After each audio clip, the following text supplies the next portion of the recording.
much, Mr. Speaker. As this is my first speech in this House, I would like to express my gratitude to the people of Sherwood Park, Fort Saskatchewan for the trust they have placed in me. Hear, hear. I want to say a particular thank you to my parents. My father is today celebrating his 60th birthday, so happy birthday, Pa. And Mr. Speaker, thank you especially to my wife, Rebecca, and our children, Gianna and Judah, for their love and support. I think practicing speeches with my 2-year-old heckling me about her desire for a snack is pretty good practice for speaking in this House. Judah was born less than 2 weeks before the campaign started, so it's been a busy time for our family. My wife, Rebecca, has already sacrificed far more than I have to make this possible. Mr. Speaker, I am very conscious as I stand here today of the sacrifices that were made by my parents and grandparents to give us the best that they could in life. And in that vein, I want to start this speech by talking about the experience of my maternal grandmother, the greatest influence on my life outside of my parents, and someone whose experience is particularly relevant to one of the debates we are having. My grandmother was a refugee. Born in Germany in 1930, she was the daughter of a Jewish father and a Gentile mother. Hitler came to power in 1933 when she was 3 years old.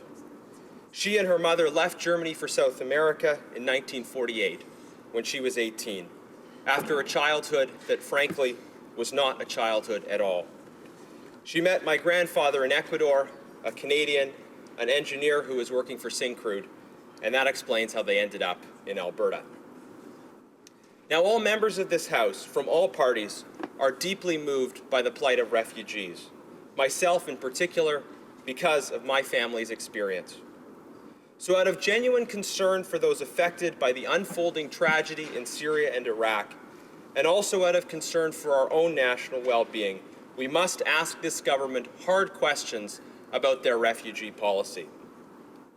Hard questions, like how is it that they will ensure that the most vulnerable refugees, members of religious and ethnic minority communities who often cannot get access to refugee camps, are actually included? How is the government going to ensure that it is only victims of violence and not perpetrators of violence who are coming to Canada? Profiling on the basis of gender and sexual orientation isn't a reliable way to screen out extremists. And most essentially, given the proportions of the current unfolding crisis, how is the government proposing to deal with the root cause, the ongoing civil war, and the emergence and growth of Daesh? People on the ground, members of diaspora communities, and all Canadians want to understand what the government is actually thinking here and why. They say that sending fighter jets isn't the best thing, and that Canada can instead contribute in other ways. Really? Of course Canada can contribute in other ways, but our bombing mission against Daesh has been extremely effective at reducing the amount of territory they control. And this sort of mission is, after all, the reason why we have an air force, to protect ourselves and to project our values, to use military force to protect innocent women and children and men. Now is a good time to re-ask a question that was asked and not answered in the lead up to the election. If not now against Daesh, then what possible case is there in which this government would ever authorize military action? They say that they are withdrawing from the bomber mission because it was an election promise. But they haven't been shy about breaking other election promises. They promised that 25,000 government-sponsored refugees would arrive before the end of the year. However, now they will only be admitting 10,000, and most of them will be privately sponsored.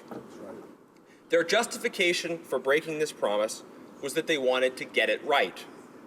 It's no small irony, in light of many of the comments made during the campaign, that getting it right meant abandoning their refugee targets and coming close to adopting ours.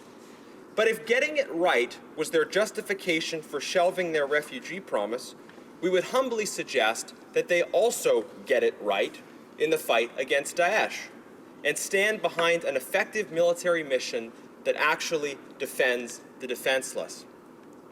We need to be welcoming refugees in a responsible and an effective manner. But what refugees in the region want, even more than to come to Canada, is to have a country which is livable again. What is the real reason for the government's planned non-response to an unfolding problem of violence against the innocent? They have yet to give any explanation for their planned withdrawal, other than the clearly very thin arguments already mentioned. I don't think their response would have satisfied my grandmother or any other refugee of past or present conflicts. I don't think it will satisfy the 25,000 we may eventually take, and it certainly won't satisfy the millions who will be left behind. At the root of this practical question, Mr. Speaker, is a moral question. A question about the kind of people we are and about whose lives we think are worth fighting for. Neville Chamberlain, the arch defender of appeasement, said in 1938, "How horrible, fantastic, incredible it is that we should be digging trenches and trying on gas masks here because of a quarrel in a faraway country between people of whom we know nothing." People far away of whom we know nothing. At the time, Mr. Speaker, my grandmother was just 8 years old. On this side of the House, we believe that the lives of the people of Iraq and Syria matter. The lives of the 25,000 we may eventually take and of the millions who will be left behind.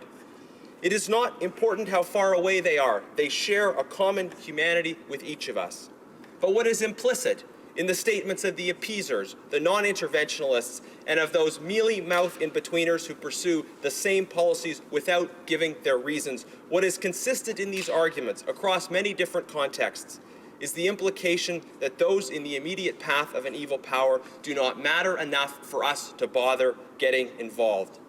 But even if, to our shame, we wish to look away, the menace still spreads. After World War II, many people said of the Holocaust, if only we had known, we would have done more. But when it comes to Daesh, we know we have genocide in progress, live broadcast over the internet. We would not be worthy of the name civilization if we chose to do nothing about it. Mr. Speaker, no good person likes a fight, but the lives and security of Yazidis, Christians, Kurds, Turkmen, Shia Muslims, and other groups in the path of Daesh, the 25,000 we may eventually take, and the millions left behind are worth fighting for. Mr. Speaker, it is a great honor to serve in the Parliament of such a great nation. I quoted Neville Chamberlain on his case for disengagement, so I will balance that out with a quote from Winston Churchill. He said, "The price of greatness is responsibility." I urge the government to take that seriously. The price of greatness is responsibility. We are and we remain a great nation, a nation that need not come back because it never left. And when it comes to doing its part, a nation that has never before turned away from responsibility. Thank you. Hear, hear.